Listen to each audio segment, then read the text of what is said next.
ইউকেতে আমরা যারা আসি, একটা বড় স্বপ্ন থাকে, একদিন স্থায়ীভাবে বসবাস বা ILR, indefinite leave to remain পাবো।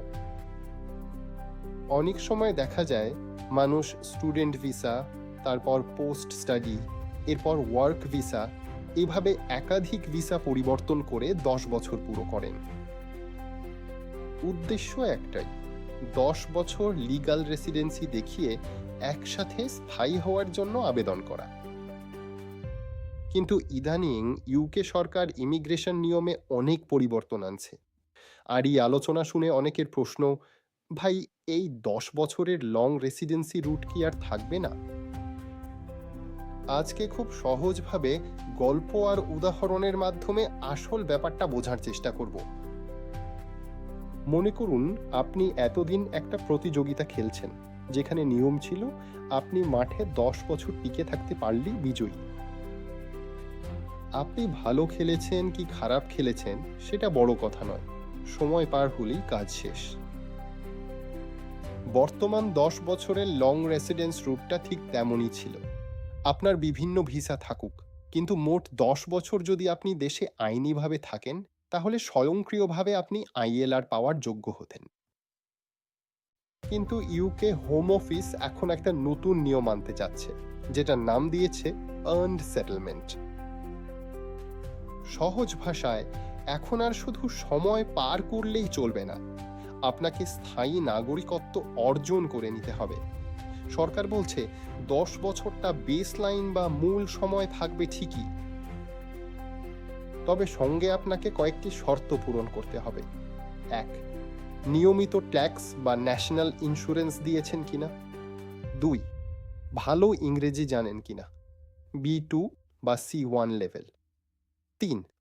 দেশে কোনো ধরনের অপরাধ বা নিয়ম ভাঙার ঘটনা ঘটেছে কিনা। এখন প্রশ্ন হচ্ছে, পুরো রুটটাই কি বন্ধ হয়ে যাবে? উত্তর হলো, আগের মতো স্বয়ংক্রিয় বা শুধুমাত্র সময় গণনার রুটটা বাতিল বা পরিবর্তন করার প্রস্তাব দেওয়া হয়েছে। তবে তার বদলে 10 বছরের একটি নতুন কাঠামো আসছে। যারা বেশি আয় করবেন বা সমাজে বিশেষ অবদান রাখবেন, তারা চাইলে নির্দিষ্ট পয়েন্ট পেয়ে কিছুটা কম সময়ে সেটেলমেন্ট পেতে পারেন। আর যারা সাধারণ ভিসা রুটে আছেন, তাদের জন্য সেটেলমেন্টের অপেক্ষার সময়সীমা বাড়ানো হতে পারে। এখন ধরা যাক আপনার হয়তো 2026 বা 2027 সালের মধ্যে 10 বছর পূর্ণ হতে যাচ্ছে। এখন আপনার করণীয় কি? 1. প্যানিক বা আতঙ্কিত হবেন না। সরকারের এই পরিবর্তনগুলো এখনো প্রস্তাবনা ও চূড়ান্ত নীতিমালা তৈরির ধাপে রয়েছে। আইন চূড়ান্তভাবে কার্যকর হওয়ার আগে সাধারণত আগের আবেদনকারীদের বিষয়গুলোও বিবেচনা করা হয়। 2. নিজের আসল ভিসা রুটে নজর দিন।